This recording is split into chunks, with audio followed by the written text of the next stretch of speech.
ನಮಸ್ಕಾರ. ನಾನು ಸುಮಾರು 2004 ಲಾಸ್ಟ್ ಅಂತ ಕಾಣುತ್ತೆ ನಾನು ಕ್ಯಾಮ್ರಾ ಮುಂದೆ ಬಂದಿದ್ದು. After A gap of 21 years ನಮ್ಮ ವೀರೇಶ್ ಅವರ ಚಿತ್ರಲೋಕ ಯೂಟ್ಯೂಬ್ ಚಾನಲ್ ಇವತ್ತು ಮಾತಾಡ್ತಾ ಇದ್ದೀನಿ. ದಯವಿಟ್ಟು ಎಲ್ಲರೂ ನೋಡಿ ಪ್ರೋತ್ಸಾಹಿಸಿ. ಚಿತ್ರಲೋಕ ಯೂಟ್ಯೂಬ್ ಲೈಕ್ ಮಾಡಿ, ಶೇರ್ ಮಾಡಿ ಮತ್ತೆ ಸಬ್ಸ್ಕ್ರೈಬ್ ಮಾಡಿ. Thank you. ಈ ಸಿನಿಮಾ ಇಂಡಸ್ಟ್ರಿಗೆ ಬರಕ್ ಮುಂಚೆ ನಾನು ಒಬ್ಬ ಆರ್ಟಿಸ್ಟ್ ಆಗಿ ಬರಬೇಕು ಅಂತಾನೆ ಬಂದಿದ್ದು. ಬಟ್ ಆರ್ಟಿಸ್ಟ್ ಆಗಬೇಕು ಅಂದ್ರೆ ನನ್ಗೆ ಯಾಕೋ ಸ್ವಲ್ಪ ಅಟ್ಮಾಸ್ಫಿಯರ್ ಅಡ್ಜಸ್ಟ್ ಆಗಲಿಲ್ಲ. ಕ್ಲಾಸಿಕಲ್ ಸಬ್ಜೆಕ್ಟ್ಗಿಂತ ಇಳಯರಾಜ ಕಮಿಟ್ ಆಗಿದ್ದು 12 ಇಯರ್ಸ್ ಆದ್ಮೇಲೆ ಅವರು ಮತ್ತೆ ಬರ್ತಾ ಇರೋದು ಕನ್ನಡಕ್ಕೆ. ನಮಗೆ ಈ ಪ್ರಸಾದ್ ಸ್ಟುಡಿಯೋ ಒಳಗೆ 24 ಟ್ರ್ಯಾಕ್ ಇದ್ದಿದ್ದು, ಅಲ್ಲಿ ರೆಕಾರ್ಡಿಂಗ್ ಸ್ಟಾರ್ಟ್ ಮಾಡಿ. ನಮಸ್ಕಾರ, ನಾನು ಯಾಶಿ ರಮೇಶ್ ಅಂತ ಹೇಳಿ. ಸುಮಾರು 1986 ಅಲ್ಲಿ ನಾನೊಂದು ಫಿಲಮ್ ಇನ್ಸ್ಟಿಟ್ಯೂಟ್ ಸೇರ್ಕೊಂಡೆ. ಅದು ಆದರ್ಶ ಫಿಲಮ್ ಇನ್ಸ್ಟಿಟ್ಯೂಟ್ ಅಂತೇಳಿ. ಅಲ್ಲಿ DFA course, that means film acting course ಅಂತ ಮಾಡಿದ್ದೆ. ಅದಕ್ಕೆ ಮುಂಚೆ ನನ್ನ ಎಜುಕೇಶನ್ ಬಂದು ಬೇಸಿಕಲಿ ಡಿಪ್ಲೊಮಾ ಮೆಕ್ಯಾನಿಕಲ್. ಮತ್ತೆ ಇನ್ ಬಿಟ್ವೀನ್ ಏನೋ ಫ್ಯಾಕ್ಟ್ರಿ ಮಾಡೋಣ ಅನ್ಕೊಂಡು ಸುಮಾರು ದಿವಸ ವೆಯ್ಟ್ ಮಾಡಿದೆ. ಅದು ಆ ಟೈಮ್ನಲ್ಲಿ ಏನೋ ವರ್ಕೌಟ್ ಆಗಲಿಲ್ಲ. ಸೊ ನೋಡೋಣ ಒಂದು ಚಾನ್ಸ್ ಅಂತ ಫ್ರೆಂಡ್ಸ್ಗಳೆಲ್ಲ ಸ್ವಲ್ಪ ಎನ್ಕರೇಜ್ ಮಾಡಿದ್ರು ಅಂತೇಳಿ ಈ ಒಂದು ಸಿನಿಮಾದಲ್ಲಿ ಟ್ರೈ ಮಾಡೋಣ. ಅದೇನು ಹೇಳ್ತಾರಲ್ಲ ಕನ್ನಡಿ ಅಂತ ಹೇಳ್ತಾರಲ್ಲ, ಕನ್ನಡಿಲಿ ನಿಂತಾಗ ನಾವೇ ರಾಜ್ಕುಮಾರ್ ಥರ ಕಾಣ್ತೀವಿ. ಸೊ ಹಂಗಾಗಿ ಫಿಲಮ್ ಇನ್ಸ್ಟಿಟ್ಯೂಟಲ್ಲಿ ಬೇಸಿಕ್ ಇದನ್ನ ಮಾಡಿಕೊಂಡು ಬರೋಣ ಅಂತೇಳಿ ಬಂದಿದ್ದು. ಇನ್ ಫರ್ದರ್ ಅಂದ್ರೆ ನಾನು HMI ಲೈಟ್ಸ್ ಅಂತ ಹೇಳಿ ಈ ಸಿನಿಮಾ ಇಂಡಸ್ಟ್ರಿಗೆ ಬರಕ್ ಮುಂಚೆ ನಾನು ಒಬ್ಬ ಆರ್ಟಿಸ್ಟ್ ಆಗಿ ಬರಬೇಕು ಅಂತಾನೆ ಬಂದಿದ್ದು.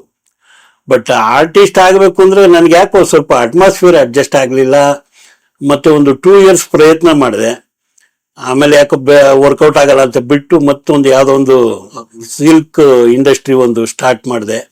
ಅದು ಕಾಮಾಕ್ಷಿ ಪಾಳ್ಯದಲ್ಲಿ ಟ್ವಿಸ್ಟಿಂಗ್ ಯೂನಿಟ್. ಅದು ನನ್ನ ಯಂಗರ್ ಬ್ರದರ್ ಒಬ್ಬ ಇದ್ದ, ಅವನು ಡಿಪ್ಲೊಮಾ ಮಾಡ್ತಿದ್ದ. ಅದೇನೋ ಪ್ರಾಬ್ಲಮ್ ಆಯಿತು, ಅದಕ್ಕೆ ಅವನು ಕರ್ಕೊಂಬಂದು 24 ಅವರ್ಸ್ ಜಾಬ್ ವರ್ಕ್ ಅವಾಗಿಲ್ಲ, ಅವರ್ಲಿ ಲೆಕ್ಕ ಕೊಡೋರು ನಮಗೆ. ಸೊ ಆ ಥರ ಒಂದು 89 ಸ್ಟಾರ್ಟ್ ಮಾಡಿ 91ವರೆಗೂ ನಾನೇ ನೋಡ್ಕೋತಿದ್ದೆ. ನಮ್ಮ ಅಣ್ಣ ಲಾ ಪ್ರಾಕ್ಟೀಸ್ ಮಾಡ್ತಿದ್ದ, ಅವನು ಬಂದು ನನ್ನ ಜೊತೆಲೇ ಸೇರ್ಕೊಂಡ. ಸೊ 3 ಜನ ಒಟ್ಟಿಗೆ ಇರೋದು ಬೇಡ ಅಂತ ಹೇಳಿ ಅವನಿಗೂ ಮ್ಯಾರೇಜ್ ಫಿಕ್ಸ್ ಆಗಿತ್ತು. ಆ ಟೈಮಲ್ಲಿ ಸಿಲ್ಕ್ ಟ್ವಿಸ್ಟಿಂಗ್ ಅವ್ರಿಗೆ ಮ್ಯಾನೇಜ್ಮೆಂಟ್ ಕೊಟ್ಟು ಆವಾಗ ನಾನು ಔಟ್ಡೋರ್ ಯೂನಿಟ್ ಮಾಡೋಕ್ಕೆ ಅಂತ ಬಂದು ಸಿನಿಮಾ ಇಂಡಸ್ಟ್ರಿಲಿ HMI ಅಂತ ಹೇಳಿದ್ರೆ ಆಲೈಡ್ ಮೆಟಾಲಿಕ್ ಅಯೋಡಿನ್ ಲ್ಯಾಂಪ್ಸ್ ಅಂತೇಳಿ ಅದಕ್ಕೆ ಕರಿತಿದ್ರು. ಮೊದಲು ಸೋಲಾರ್ ಅಂತ ಬರೋದು, ಅವಾಗ ಇನ್ನು ಕ್ಯಾಮ್ರಾ ಬಂದಿರಲಿಲ್ಲ. ಏನಾದ್ರಲ್ಲಿ ಡಿಫ್ರೆನ್ಸ್ ಅಂದ್ರೆ ಸೋಲಾರ್ ಅಲ್ಲಿ ಬಂದು ಯೆಲ್ಲೋಯಿಶ್ ಔಟ್ಪುಟ್ ಬರೋದು, ಆಮೇಲೆ ಈ ನಮ್ಮ ಕ್ಯಾಮ್ರಾ ಬಾಡಿನಲ್ಲಿ ಏನು ಅಂದ್ರೆ ಬ್ಲೂಯಿಶ್ ಔಟ್ಪುಟ್ ಬರೋದು. ಇಟ್ ಇಸ್ ಆಲ್ಮೋಸ್ಟ್ ಲೈಕ್ ಸನ್ಲೈಟೇ. ಯಾವಾಗ ನಿಮ್ಗೆ ಮೋಡ ಕೌದು ವಾತಾವರಣ ಅಂತ ಹೇಳ್ತಾರಲ್ಲ, ಆ ಟೈಮಲ್ಲಿ HMI ಬೇಕಿತ್ತು ಔಟ್ಡೋರ್ ಅಲ್ಲಿ ಶೂಟ್ ಮಾಡ್ಬೇಕಾದ್ರೆ. ಆಮೇಲೆ ಇಂಡೋರ್ ನಲ್ಲಿ ಜಾಸ್ತಿ ಲೈಟ್ಸ್ಗಳು ರಿಕ್ವೈರ್ಮೆಂಟ್ ಇರಲಿಲ್ಲ ಒಂದು HMI ಹಾಕಿದ್ರೆ. ಅವಾಗೆಲ್ಲ ಎಷ್ಟು 2.5 kV ಇಂದ ಶುರುವಾಗಿದ್ದು, ಆಮೇಲೆ 4 kV 6 kV ಎಲ್ಲ ಬಂತು. ಈಗ ಅದು ಫೇಡೆಡ್ ಔಟ್, ಈಗೆಲ್ಲ ಆರೆ ಅಂತ ಏನೋ ಬಂದಿದೆ. ಸೊ ಆ ಟೈಮಲ್ಲಿ ನಾನು ಹೇಳೋದು 92 ಎಂಡಲ್ಲಿ ಐ ಸ್ಟಾರ್ಟೆಡ್ ವಿತ್ 4 ಲೈಟ್ಸ್. ಅದರಲ್ಲಿ ಒಂದು ಲೋನ್ ಮಾಡಿಸ್ಕೊಂಡು ಅವಾಗಲೇ ಒಂದು ಲೈಟ್ಗೆನೆ 1,48,000 ರೂಪಾಯಿ ಒಂದು. 92 ಎಂಡಲ್ಲಿ. ಆಮೇಲೆ ಬಲ್ಬ್ಸ್ ಇಟ್ ಸೆಲ್ಫ್ 14,000 ರೂಪೀಸ್ ಅವಾಗ. ಆ ಬಲ್ಬ್ಸ್ಗಳು ತಗೊಂಬರೋದಿರ್ಲಿ, ಅದಕ್ಕೆ ಅವಾಗ ಇನ್ಶೂರೆನ್ಸ್ ಇರಲಿಲ್ಲ. ಆವಾಗ ಆ ಟೈಮಲ್ಲಿ ನಾನು ಫೈಟ್ ಮಾಡಿ ಇನ್ಶೂರೆನ್ಸ್ ಮಾಡಿಸಿದ್ದೆ. ಸೊ ಇನ್ಶೂರೆನ್ಸ್ ಯಾವ ಉದ್ದೇಶಕ್ಕೆ ಮಾಡಿಸ್ತೆ ಅಂದ್ರೆ, ಈ ಲೈಟ್ಸ್ ನಮಗೆ ಬರ್ತಾ ಇದ್ದಿದ್ದು ಬರೀ ಬಾಡಿಗೆ ಅವಾಗ 450 ರೂಪಾಯಿ ಬರೋದು ಒಂದು ದಿವಸಕ್ಕೆ. ಒಂದು ಬಲ್ಬ್ ಹೋಗ್ಬಿಡ್ತು ಅಂದ್ರೆ ನಮಗೆ ಇವ್ರೇನ್ ಮಾಡೋರು, ಪ್ರೊಡ್ಯೂಸರು 50% ಕೊಡ್ಬೇಕು. 50% ಕೊಡ್ಬೇಕು ಅಂದ್ರೆ ಪಾಪ 7,500 ರೂಪಾಯಿ ನಾನು ಬಾಡಿಗೆ ಕೊಡೋ ಕಡೆ 7,500 ರೂಪಾಯಿ ಎಲ್ಲಿ ಕೊಡೋದು. ಆವಾಗ ನಾ ಏನು ಮಾಡಿದೆ, ನೋಡೋಣ ಇದೊಂದು ಟ್ರೈ ಮಾಡೋಣ ಅನ್ಕೊಂಡು ಯಾರೋ ಒಂದು ಇನ್ಫ್ಲೂಯೆನ್ಸ್ ಮೇಲೆ ಟ್ರೈ ಮಾಡಿದೆ. ಪ್ರಾಬ್ಲಿ ಓರಿಯೆಂಟಲ್ ಇನ್ಶೂರೆನ್ಸ್ ಯಾವುದೋ ಇತ್ತು, ಮಾಡಿಸ್ತೆ. ಅವಾಗ ಸೇಮ್ ಟೈಮಲ್ಲಿ ನಮ್ಮ BC ಪಾಟೀಲ್ ಅವ್ರದ್ದು ನಿಷ್ಕರ್ಷ ಅಂತ ಫಿಲಮ್ ಬಂತು. ಅದಕ್ಕೆ ನಾನು 8 HMI ಸಪ್ಲೈ ಮಾಡಿದ್ದೆ. ಮಣಿಪಾಲ್ ಟವರ್ಸ್ ಅಲ್ಲಿ ಶೂಟಿಂಗ್. ಈ ಏನದು ಹೆಲಿಕಾಪ್ಟರ್ ಬಂದು ಲ್ಯಾಂಡ್ ಆಗೋದು ಆ ಥರದ್ದು ಏನೋ ಒಂದು. ಸರ್ ಸೀರಿಯಲ್ ಸೆಟ್ ಹೋದಂಗೆ 4 ಬಲ್ಪ್ ಹೋಗ್ಬಿಟ್ರು ಸರ್. BC ಪಾಟೀಲ್ ಅವರು ಪಾಪ ಯಾವ ಥರ ಆಗೋಯ್ತು ಅವ್ರಿಗೆ ಅಂದ್ರೆ, ಅವರು ಪಾಪ ಆರ್ಟಿಸ್ಟ್ ಆಗಿ ಸರ್ವಿಸಲ್ಲಿ ಇದ್ದವರು, ಫಸ್ಟ್ ಟೈಮ್ ಪ್ರೊಡಕ್ಷನ್ ಮಾಡ್ತಾ ಇದ್ರು. ಏನು ಮಾಡಿದ್ರೆ ರಮೇಶ್ ಹಿಂಗೆ ಆಗ್ಬಿಟ್ಟಿದ್ಯಲ್ಲ ಅಂದರು. ನಾನು ಹೇಳಿದೆ, ಸರ್ ಟ್ರೈ ಮಾಡಿ ಮ್ಯಾಕ್ಸಿಮಮ್, ನಾನೇನು ಫುಲ್ ಅಮೌಂಟ್ ಕೇಳಲ್ಲ, ಯಾಕಂದ್ರೆ ಅವಾಗ ಹೊಸದು ನನಗೆ. ಆಮೇಲೆ ನನಗೆ ಸ್ವಲ್ಪ ಇನ್ಶೂರೆನ್ಸ್ 50% ಕ್ಲೈಮ್ ಆಯಿತು. ಬಾಕಿದು ಅವ್ರ ಹತ್ರ 25% ಇಸ್ಕೊಂಡು ನಾನು 25% ಹಾಕಿ ಹೊಸ ಬಲ್ಬ್ಗಳು ತಗೊಂಬಂದು. ಸೊ ಈ ಥರ ನಾನು ಎಕ್ಸ್ಪೆರಿಮೆಂಟಲ್ ಮಾಡ್ತಿದ್ದೆ, ಬಿಕಾಸ್ ಫೇವರಿಂಗ್ ಪ್ರೊಡ್ಯೂಸರ್ಸ್ ಅಂತ ಅಷ್ಟೇ. ಅವಾಗ ಇನ್ನೊಂದೇನೆಂದ್ರೆ ನನಗೆ ಓನ್ಲಿ HMI ಇಟ್ಕೊಂಡಿದ್ದರಿಂದ ಈ ಔಟ್ಡೋರ್ ಯೂನಿಟ್ಸ್ಗಳಿದ್ವಲ್ಲ, ಬರೀ ಕಿಕ್ ಲೈಟ್ಸು, ಟ್ರಾಲಿ ಟ್ರ್ಯಾಕು, ರಿಫ್ಲೆಕ್ಟರ್ಸು, ಇವ್ರುಗಳು ನನ್ನ ಹತ್ರ ತಗೊಳಕ್ ಶುರು ಮಾಡೋದು. ಅವ್ರಿಗೆ ನಾ ಏನು ಮಾಡ್ತಿದ್ದೆ, ಒಂದು ಲೈಟ್ಗೆ 50 ರೂಪಾಯಿ ಕಮಿಷನ್ ಕೊಟ್ಬಿಡೋದು. ಹುಡುಗರು ನಾನು ಮಾಮೂಲಿ ಅವ್ರದ್ದು ಏನಿರುತ್ತೆ ಬಾಟಾ ಅವ್ರು ತಗೊಳ್ಳೋದು, ಇವ್ರು ಬಂದು ಲೋಡ್ ಮಾಡ್ಕೊಂಡು ಹೋಗೋರು, ತಗೊಂಬಂದು ಇಳಿಸೋರು. ಆಫೀಸ್ ಗಾಂಧಿನಗರ, ನಂದು ಸ್ಟೋರೇಜ್ ಎಲ್ಲ ವಿಜಯನಗರ. ಸೊ ನಾನು ರೆಗ್ಯುಲರ್ ಆಗಿ ಆಫೀಸಲ್ಲಿ ಇದ್ದಾಗ ಹುಡುಗರು ಕಲೆಕ್ಷನ್ ತಗೊಂಬಂದು ಡೈಲಿ ಕೊಡೋರು. ಆಗಿನ ಕಾಲದಲ್ಲೇನೆ 2800 rupees every evening I use to take to my residence. ಅದೇ ಇದನ್ನು ಮಾಡುವಾಗ, ನಾನು ಸಿಲ್ಕ್ ಟ್ವಿಸ್ಟಿಂಗ್ ಮಾಡುವಾಗ ಏನೇ ಮಾಡ್ತೀನಿ ಅಂದ್ರು ಕೂಡ 24 hours ಜಾಬ್ ವರ್ಕ್ ಮಾಡ್ತೀವಿ ಅಂದ್ರು ಡೈಲಿ 2000 ದುಡಿಬೇಕಾದ್ರೆ 24 hours ತಗೊಳ್ಳೋದು ನನಗೆ time. That was the difference. ಆ ಮೈನ್ ಫಿಲಮ್ ಇಂಡಸ್ಟ್ರಿಗೆ ಬಂದಾಗ ಏನು ನನಗೆ ಅಡ್ವಾಂಟೇಜ್ ಆಯಿತು ಒಂದು ಎಕ್ವಿಪ್ಮೆಂಟ್ ವಿಚಾರದಲ್ಲಿ ಅಂತ ಅನ್ನೋದು. ಸೊ ಇನ್ ಬಿಟ್ವೀನ್ ಇದು HMI ಮಾಡ್ತಾ ಚೆನ್ನಾಗಿ ಅರ್ನ್ ಮಾಡ್ತಿದ್ದೆ. ಸೊ ಏನ್ ಸೇವಿಂಗ್ಸ್ ಅಂದ್ರೆ ಇನ್ ಫರ್ದರ್ ಇದ್ರೊಳಗೆ ಡೆವಲಪ್ ಆಗಬೇಕು ಅಂತೇಳಿ ಸ್ವಲ್ಪ ಅದು ಇದು ಚಿಟ್ಸ್ಗಳು ಅದು ಈ ಥರದ್ದು ನಮ್ಮ ರಾಮೋಜಿ ರಾವ್ ಅವ್ರದ್ದು ಮಾರ್ಗದರ್ಶಿ ಅಂತ ಏನೋ ಇತ್ತು, ಅಲ್ಲಿ ಸುಮಾರು ಕಡೆ ಎಲ್ಲ ಸೇವಿಂಗ್ಸ್ ಮಾಡಿ ಇಟ್ಕೊಂಡಿದ್ದೆ. ಆ ಇನ್ ಬಿಟ್ವೀನು ಯಾರೋ ಹಿಂಗೆ ಇನ್ಫ್ಲೂಯೆನ್ಸು, ನೀವೇ ಹೀರೋ ಮಾಡ್ಬೋದು, ಮಾಡಿ ಯಾಕೆ ಮಾಡಬಾರ್ದು ಹಾಗೆ ಹೀಗೆ ಅಂತೇನೋ ಸ್ವಲ್ಪ ಇದು ಮಾಡಿದ್ರು. ಏಕ್ದಮ್ ಯಾಕೆ ರಿಸ್ಕು ಅಂತೇಳಿ ನಾನು ಸೀರಿಯಲ್ಸ್ಗಳು ಸ್ಟಾರ್ಟ್ ಮಾಡಿದೆ. ಸೀರಿಯಲ್ಸ್ ಅಂದ್ರೆ ಅವಾಗಿದ್ದು ಬರೀ DD1, DD9 ಅದು ಬಿಟ್ಟು ಬೇರೆ ಇಲ್ಲ. ಆವಾಗ ಸ್ಮಾಲ್ ಸ್ಕ್ರೀನ್ ಪ್ರಮೋಟರ್ಸ್ ಅಂತ ನಂದು ಒಂದು ಬ್ಯಾನರ್ ಇತ್ತು. ಯಾವುದು SSP ಸಿನಿ ಸರ್ವಿಸ್ ಅಂದ್ರೆ ಅದು full definition small screen promoters ಅಂತ. ಅದನ್ನ ಇಟ್ಕೊಂಡು ನಾನು ಸ್ಟಾರ್ಟ್ ಮಾಡಿದಾಗ DD1 ಮತ್ತೆ 9 ಎರಡರಲ್ಲೂ ರಿಪೀಟ್ ಟೆಲಿಕಾಸ್ಟ್ ಆಗೋದು. ಅವಾಗೆಲ್ಲ ಎಷ್ಟು ಮ್ಯಾಕ್ಸಿಮಮ್ ಅಂದ್ರೆ 2 ಎಪಿಸೋಡ್ ಕೊಡೋರು. ಆಮೇಲೆ 13 ಎಪಿಸೋಡ್ಸ್ ಬಂತು. ಆವಾಗ ಚಿಗುರು, ಭಾವೈಕ್ಯತೆ, ಸಂಜೆ ಹಾಡು, ಸುಮಾರು ನಮ್ಮ ರಾಜೇಂದ್ರ ಕಾರಂತ್ ಅಂತಿದ್ದಾರೆ, ಆಮೇಲೆ ನಾಗೇಶ್ ಕಶ್ಯಪ ಅವರೆಲ್ಲ ಡೈರೆಕ್ಷನ್ ಮಾಡೋರು. ಸುಮಾರು ಒಂದು 17-18 ಸೀರಿಯಲ್ಗಳು ಮಾಡಿದ್ವಿ. ಅದಾಗ್ತಿದ್ದಂಗೆ ಇನ್ ಬಿಟ್ವೀನು ಸಿನಿಮಾಗೆ ಯಾಕೆ ಯಾವುದು ಸೀರಿಯಲ್ ಅಲ್ಲಿ ಎಲ್ಲೂ ಲಾಸ್ ಅಂತೂ ಮಾಡ್ಕೊಂಡಿಲ್ಲ ಸರ್. ಪ್ರಾಫಿಟ್ ಅಂದ್ರೆ ಅಟ್ ದಿ ಮೋಸ್ಟ್ ಅಂದ್ರೆ 100 rupees 125 rupees ಅನ್ಕೊಳ್ಳಿ ಪ್ರಾಫಿಟ್. ಸೊ ಅವಾಗೆಲ್ಲ ಅಷ್ಟೇ ಬರ್ತಾ ಇದ್ದಿದ್ದು. ಆಮೇಲೆ ನಮ್ಗೆ ಸ್ಪಾನ್ಸರ್ಡ್ ಪ್ರೋಗ್ರಾಮ್ಸ್ ಅಲ್ಲ, ಅದು ಇವರು ಇನ್ನೋಸ್ ಪ್ರೋಗ್ರಾಮ್ ಅಂತ ಕೊಡ್ತಾ ಇದ್ದಿದ್ದು. ಎಷ್ಟು ಸರ್ 10,000 + 14,000 ಕೊಡೋರು. ಸೆಕೆಂಡ್ ಟೆಲಿಕಾಸ್ಟ್ಗೆ 10,000, ಫಸ್ಟ್ ಇದಕ್ಕೆ 14,000 ಕೊಡೋರು. ಅಷ್ಟೊಳಗೆ ನಾವು ಶೂಟಿಂಗ್ ಮಾಡಿ ಉಳಿಸ್ಕೊಂಡಿದ್ದೆ ಲಾಭ, ಈ ಪರಿಸ್ಥಿತಿ.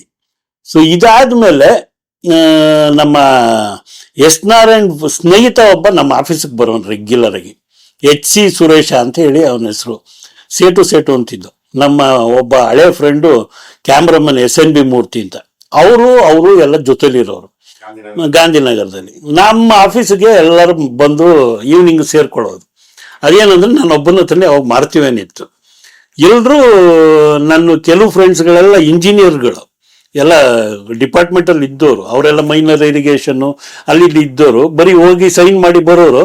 ನಾನು ಆಫೀಸ್ನಲ್ಲಿ ಬಂದು ಕೂತ್ಕೊಂಡು ಇಲ್ಲಾಂದ್ರೆ ಕಾರ್ ಒಳಗೆ ಕೂತ್ಕೊಳ್ಳೋದು, ಆಟೋ ಹೊಡಿಯೋದು. ಶೂಟಿಂಗ್ ಲೊಕೇಶನ್ಸ್ಗಳಿಗೆ ನನ್ನ ಎಕ್ವಿಪ್ಮೆಂಟ್ಸ್ ಹೋದ ಕಡೆ ಎಲ್ಲ ನಾನು ವಿಸಿಟ್ ಮಾಡ್ತಿದ್ದೆ. ಸೊ ಇವ್ರಿಗೇನೋ ಒಂದು ಖುಷಿ, ಲೊಕೇಶನ್ಗೆ ಹೋಗೋದು, ಆರ್ಟಿಸ್ಟ್ಗಳನ್ನ ನೋಡಬೇಕು, ಆ ಶೂಟಿಂಗಲ್ಲಿ ಆ ಅಟ್ಮಾಸ್ಫಿಯರ್ ಎಲ್ಲ ಇವ್ರಿಗೆಲ್ಲ ಖುಷಿ. ಸೊ ನಾನು ಡೈಲಿ ಬೆಳಗ್ಗೆ ಬಂದ ಕೂಡಲೇ ಲೊಕೇಶನ್ ಎಲ್ಲೆಲ್ಲಿ ಇರುತ್ತೆ ಆ ಸ್ಪಾಟ್ಗಳಿಗೆಲ್ಲ ವಿಸಿಟ್ ಮಾಡ್ತಿದ್ದೆ. ಎಲ್ಲ ಕ್ಯಾಮ್ರಾಮನ್ಸ್ ಹತ್ರ ಹೋಗಿ ಮೀಟ್ ಮಾಡಿ ಏನಾದರೂ ನಂದು ಕಡೆಯಿಂದ ಏನಾದರೂ ಫರ್ದರ್ ಅಡ್ವಾನ್ಸ್ಡ್ ಆಗಿ ಏನಾದರೂ ಎಕ್ವಿಪ್ಮೆಂಟ್ಸ್ ಬಂದರೆ, ಆಮೇಲೆ ಅದಕ್ಕೆಲ್ಲ ಫಿಲ್ಟರ್ಸ್ ಅಂತ ಬರೋದು, Y1 85 ಅದನ್ನೆಲ್ಲ ಪರ್ಚೇಸ್ ಮಾಡಿ ನಾನು ಕೊಡೋಕ್ಕೆ ಶುರು ಮಾಡಿದೆ. ಸೊ ಈ ಥರದ್ದು ಡೇ ಟು ಡೇ HMIನಲ್ಲಿ HMI ರಮೇಶ್ ಅಂತ ಫೇಮಸ್ ಆಗ್ಬಿಟ್ಟೆ. ಅದಾದ್ಮೇಲೆ ನೆಕ್ಸ್ಟ್ ಏನಪ್ಪ ಅಂದ್ರೆ ಫಿಲಮ್ ಮಾಡೋಣ ಅಂತ ಅನ್ನೋದು ಬಂದಿದ್ದೆ. ಅದೇ ಹೇಳ್ತಾ ಇದ್ದೆ, ಸುರೇಶ್ ಅನ್ನೋನು S. ನಾರಾಯಣ್ ಅವ್ರನ್ನ ಪರಿಚಯ ಮಾಡಿಕೊಟ್ಟಿದ್ದು. S. ನಾರಾಯಣ್ಗೆ ಏನಾಗಿತ್ತು ಅವಾಗ ಪ್ರಾಬ್ಲಿ ಯಾವುದೋ ಒಂದು 2 ಪಿಕ್ಚರ್ ಏನೋ ಹೊಡ್ತಾ ಬಿದ್ದಿತ್ತು ಅಯ್ಯಪ್ಪನಿಗೆ. ಪಾಪ ಅವರು ಸ್ವಲ್ಪ ಸ್ಟ್ರಗ್ಲಿಂಗ್ ಪೀರಿಯಡ್ ಅವಾಗ. ಆಮೇಲೆ ಈ ಸುರೇಶು ನಾರಾಯಣ್ ಪರಿಚಯ ಮಾಡಿದಾಗ ನಾರಾಯಣ್ ಏನು ಹೇಳಿದ್ರು, ಸರ್ ಮಾಡೋಣ, ಒಂದು ಒಳ್ಳೆ ಕತೆ ಮಾಡ್ತೀನಿ, ನಿಮ್ನೆ ಇಟ್ಟು ಮಾಡ್ತೀನಿ ಅಂತ ಹೇಳಿದವರು. ನಾನೇ ಮಾಡ್ತೀನಿ ಅಂತ ಹೇಳಿ ಕೊನೆಗೆ ಅದೇನೋ ಶಿವರಾಜ್ ಕುಮಾರ್ ಡೇಟ್ ಕೊಟ್ಟಿದ್ದಾರೆ ಸರ್, ಅವರು ನೀವು ಪ್ಯಾರಲಲ್ ಆಗಿ ಮಾಡೋಣ ಅಂತೇಳಿ ಕೃಷ್ಣ ನೀ ಬೇಗನೆ ಬಾರೋ ಅಂತ ಉಷಾನ್ ಅವ್ರ ಹತ್ರ ಮಾತ್ರ ಹೋಗಿ ಒಂದು ನಾವಲ್ ರೈಟ್ಸ್ ತಗೊಂಡ್ವಿ. ಈ ಪ್ಯಾರಲಲ್ ಆಗಿ ಮಾಡೋದಲ್ವಾ ಬಿಡು, ನನಗೂ ಅಷ್ಟೊತ್ತಿಗೆ ಭರತನಾಟ್ಯ ಅರಂಗೇಟ್ರ ಮುಂದೆ ಮಾಡಿರ್ಲಿಲ್ಲ, ಕಲ್ತಿದ್ದೆ ಅಷ್ಟೇ. ಶಿವಣ್ಣನ್ಗೆ HV ಸುಬ್ಬರಾವ್ ಕೈಲಿ ಸಬ್ಜೆಕ್ಟ್ ಇದನ್ನ ಸ್ಕ್ರೀನ್ ಪ್ಲೇ ಡೈಲಾಗ್ಸ್ ಅದೆಲ್ಲ ರೆಡಿ ಮಾಡಿದ್ವಿ, ಒಂದು ರೀಡಿಂಗ್ ಎಲ್ಲ ರೆಡಿ ಮಾಡಿದ್ವಿ. ಅಷ್ಟೊತ್ತಿಗೆ ಓಮ್ ಇಟ್ಟಾಯ್ತು, ಆಕ್ಷನ್ ಪಿಕ್ಚರ್ ಅದೇ ಮಾಡೋಣ, ಇದು ಬೇಡ ಕ್ಲಾಸಿಕಲ್ಲು ಅಂತೇಳಿ ಶಿವರಾಜ್ ಕುಮಾರ್ ಹೇಳೋದು. ಮತ್ತು ನನಗೇನು ಮಾಡೋದು, ಅಷ್ಟೊತ್ತಿಗೆ ಆಗಲೇ ಹೆಚ್ಚು ಕಮ್ಮಿ ಇಳಯರಾಜ ಅವ್ರಿಗೆ ಅಡ್ವಾನ್ಸ್ ಕೊಟ್ಟಿದ್ದೆ, ಶಿವಣ್ಣಂಗೆ ಕೊಟ್ಟಿದ್ದೆ, ಸುಮಾರು ಒಂದು 10-12 ಲಕ್ಷ ರೂಪಾಯಿ ಇನ್ವೆಸ್ಟ್ ಆಗೋಗಿತ್ತು. ಈಗ ಬಿಡೋಂಗಿಲ್ಲ, ಕಟ್ಕೊಳಂಗಿಲ್ಲ. ನಾರಾಯಣ್ ಏನು ಇರಲಿಲ್ಲ ಅವಾಗ, ಬರೀ ಈಗ ಮೇನ್ ಟೆಕ್ನಿಷಿಯನ್. ಪಾಪ ನಾರಾಯಣ ಅವರು ಹೇಗೆ ಅಂದರೆ, ಸರ್ ಫಸ್ಟು ಇದೆಲ್ಲ ಮಾಡ್ಕೊಳೋಣ, ಸಬ್ಜೆಕ್ಟ್ ಎಲ್ಲ ರೆಡಿಯಾಗಿ ಅವ್ರು ಡೇಟ್ ಕೊಟ್ಟ ಮೇಲೆ ನಮ್ದೆಲ್ಲ ಮಾಡ್ಕೊಳೋಣ ಅಂತ ಹೇಳಿದರು. ಆ ಟೈಮಲ್ಲಿ ಯಾವಾಗ ಶಿವಣ್ಣ ಓಮು ಚೆನ್ನಾಗಿ ಆಗಿರೋದ್ರಿಂದ ಅದೇ ಥರದ್ದೇ ಸಬ್ಜೆಕ್ಟ್ ಬೇಕು ಅಂದರು. ನಾನು ನಾರಾಯಣ್ಗೆ ಏನು ಮಾಡೋದು ನಾರಾಯಣ ಅಂದರೆ, ಸರ್ ಪ್ರಯತ್ನ ಮಾಡೋಣ, ಒಂದು ಸ್ವಲ್ಪ ಟೈಮ್ ತಗೊಳ್ಳಿ ಅಂದರು. ಅಷ್ಟರೊಳಗೆ ಏನ್ಬಿಟ್ಟು ಪದೇ ಪದೇ ಫೋನ್ ಮಾಡೋರು ಶಿವಣ್ಣವರು. ಹೋದಾಗ ಯಾರೋ ಡೈರೆಕ್ಟರ್ಗಳ ಹೆಸರುಗಳು ಹೇಳಿದ್ರು, ನನಗೆ ಯಾವ ಸಬ್ಜೆಕ್ಟ್ಗಳು ಇಷ್ಟ ಆಗ್ತಿರ್ಲಿಲ್ಲ. ಅದು ಹೆಂಗೋ ಹಿಂಗಾಡಿ ತಗೊಂಬಂದು ಶಿವಮಣಿ ಹತ್ರ ತಗ್ಲಾಕಿದ್ರು ನಮ್ಮನ್ನು. ಆವಾಗ ಇವರು ದೊರೆ ಪಿಕ್ಚರ್ ಮಾಡ್ತಾಯಿದ್ರು. ದೊರೆ ಪಿಕ್ಚರ್ ಮಾಡೋ ಟೈಮಲ್ಲಿ ನಮ್ಮ ಚಂದ್ರು ಅಂದ್ಬಿಟ್ಟು ಈಸ್ ನೋಮರ್, ಬಿಕ್ಲ ಚಂದ್ರು ಅಂತ ಕರಿತಿದ್ದವ್ರನ್ನ, ಅವರು ನಾವೆಲ್ಲ ಗಾಂಧಿನಗರದಲ್ಲಿ ಹಳೆ ಫ್ರೆಂಡ್ಸ್ಗಳು. ಅವ್ರದ್ದು ಲೊಕೇಶನ್ಸ್ಗೆಲ್ಲ ಹೋಗ್ತಿದ್ವಲ್ಲ ಶಿವಣ್ಣನ ನೋಡೋಕ್ಕೋಸ್ಕರ. ಇವರು ಶಿವಮಣಿ ದೊರೆ ಲೊಕೇಶನ್ನಲ್ಲಿ ಶಿವಣ್ಣ ಕರೆದುಬಿಟ್ಟು, ಇಂಥವ್ರನ್ನ ನೋಡಿ ರಮೇಶ್, ಅಷ್ಟೊತ್ತಿಗೆ ಆಗಲೇ ಯಾಶಿ ಆಗ್ಬಿಟ್ಟಿದ್ದೆ ನಾನು, ಯಾಶಿ ಎಂಟರ್ಪ್ರೈಸಸ್ ಅಂತ ಅದ್ರ ಮೇಲೆ ಬ್ಯಾನರ್ ಇಟ್ಟು ಅಲ್ಲಿ ಶಿವಸೈನ್ಯ ಅಂತೇಳಿ ಟೈಟಲ್ ರಿಜಿಸ್ಟರ್ ಮಾಡಿದ್ವಿ. ಆ ಟೈಮಲ್ಲಿ ಶಿವಮಣಿನ ಇಂಟ್ರೊಡ್ಯೂಸ್ ಮಾಡಿದ್ರು. ಶಿವಮಣಿಗೆ ನಾನು ಆಲ್ರೆಡಿ ಪರಿಚಯ ಅಂದರೆ ಜಸ್ಟ್ ಸೈಕಲ್ ಹೊಡಿತಿದ್ನಲ್ಲ ಆರ್ಟಿಸ್ಟ್ ಆಗಬೇಕು ಅಂತ, ಹಂಸಲೇಖ ಯಾರೋ ಒಂದ್ಸಲ ಪರಿಚಯ ಮಾಡಿಸಿಕೊಟ್ಟಿದ್ರು. ನಾನು ಅವಾಗ ಆಯಿತು ಸರ್, ಸಬ್ಜೆಕ್ಟ್ ಯಾವ್ದಾನ ಇದ್ರೆ ಹೇಳಿ ಅಂತ ಹೇಳಿದ್ದೆ. ಅವರು ಸುಮಾರು 3-4 ಕೇಳಿದ್ರು. ನಾನು ಒಪ್ಕೊಂಡಿದ್ದು ಶಿವಮಣಿಗೆ, ಸರ್ ಇದು ಹೆವಿ ಬಡ್ಜೆಟ್ ಸರ್ ಅನ್ನೋರು. ಒಂದು ಕುಣಿಗಲ್ ಸ್ಟಡ್ ಫಾರ್ಮ್ ಅಲ್ಲಿ ನಡೆಯೋದು ಒಂದು ಕತೆ ಹೇಳಿದ್ರು.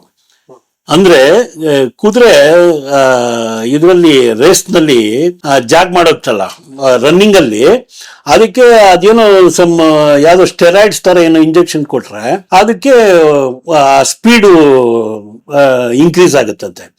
ಅದು ಆ ಸ್ವೆಟ್ ನಲ್ಲಿ ಆ ಸ್ಟೆರಾಯ್ಡ್ಸ್ ಎಲ್ಲ ಡ್ರೈ ಆಗೋಗೋದಂತೆ. So you can't find out is inject ಮಾಡಿದ್ದಾರೆ ಅಂತ. ಆ ಥರದ್ದು ಯಾವುದೋ ಒಂದು ಸಬ್ಜೆಕ್ಟ್ ಹೇಳಿದ್ರು. ಅದು ಇಂಟ್ರೆಸ್ಟ್ ಆಯ್ತು ನನಗೆ, ಇದು ಮಾಡ್ಬೋದಲ್ಲ ಅಂತ ಅನ್ಕೊಂಡೆ. ಅದು ಏನಾಯ್ತೋ ಗೊತ್ತಿಲ್ಲ, ಏನೋ ಬೇಡ ಅಂದ್ರು ಅಂತೇಳಿ ಈ ಅಪ್ಪ ಬಂದು ಅಸ್ಸಾಂ ಗಣ ಪರಿಷತ್ ಅಂತೇಳಿ, ಅವಾಗ ಪ್ರಫುಲ್ ಕುಮಾರ್ ಮಹಂತೋ ಅಂತೇಳಿ ಈ ವಾಸ್ ಎ ಸ್ಟೂಡೆಂಟ್ ಲೀಡರ್.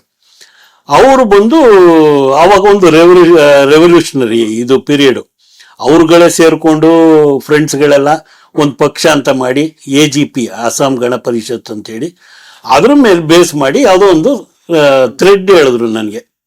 ಆ ಥ್ರೆಡ್ ನನ್ಗೆ ಇಷ್ಟ ಆಯ್ತು. ಬಟ್ ಫರ್ದರ್ ಏನ್ ಮಾಡ್ತಾರೆ ಅಂತ ಇವ್ರು ಸ್ಕ್ರಿಪ್ಟ್ ಮಾಡಿದ್ಮೇಲೆ ಗೊತ್ತಾಗತ್ತಲ್ಲ. ಸರಿ, ಮತ್ತೆ ರೂಮ್ ಹಾಕಿದ್ವಿ. ಅದಕ್ಕೊಂದು 2 ತಿಂಗಳು ನಮ್ಮ JM ಪ್ರಹ್ಲಾದ್ ಇವರು ಎಲ್ಲ ಕೂತ್ಕೊಂಡು ಸಬ್ಜೆಕ್ಟ್ಗಳು ನಾವೆಲ್ಲ ಕೂತ್ಕೊಂಡು ಒಂದು ಹಂತಕ್ಕೆ ಬಂದು ರೀಡಿಂಗ್ ಕೊಡಬೇಕು. ಹೋಗಿ ಇವರು ಜನರಲ್ ಹೋಗಿ ಶಿವಣ್ಣಂಗೆ ಹೇಳಿದ್ದಾರೆ. ಶಿವಣ್ಣ ಬಂದು ಅಪ್ಪಾಜಿಗೂ ಅಪ್ಪನಿಗೂ ಹೇಳ್ಬಿಡಿ ಅಂದಿದ್ದಾರೆ. ಇವರು ಶಿವಮಣಿಯವರು ಅಪ್ಪಣ್ಣನು ಮತ್ತೆ ಅಣ್ಣವರು ಇಬ್ರು ಕೂತ್ಕೊಂಡವ್ರೆ. ಹೇಳ್ಬೇಕಾದ್ರೆ ಅಪ್ಪಣ್ಣ ಅಂತಿದ್ದ, ವರದಪ್ಪ ಅವ್ರನ್ನ ಅಪ್ಪಣ್ಣ ಅಂತಾನೆ ಅಂತಿದ್ದು. ಸೊ ಅವ್ರಿಬ್ರು ಬಂದು ಕೂತಾಗ ಈ ಅಪ್ಪ ಹೇಳುವಾಗ ನಾನು ಪ್ರಾಂಪ್ಟ್ ಮಾಡ್ತಾ ಇದ್ದಿದ್ದು ಪಕ್ಕದಲ್ಲಿ.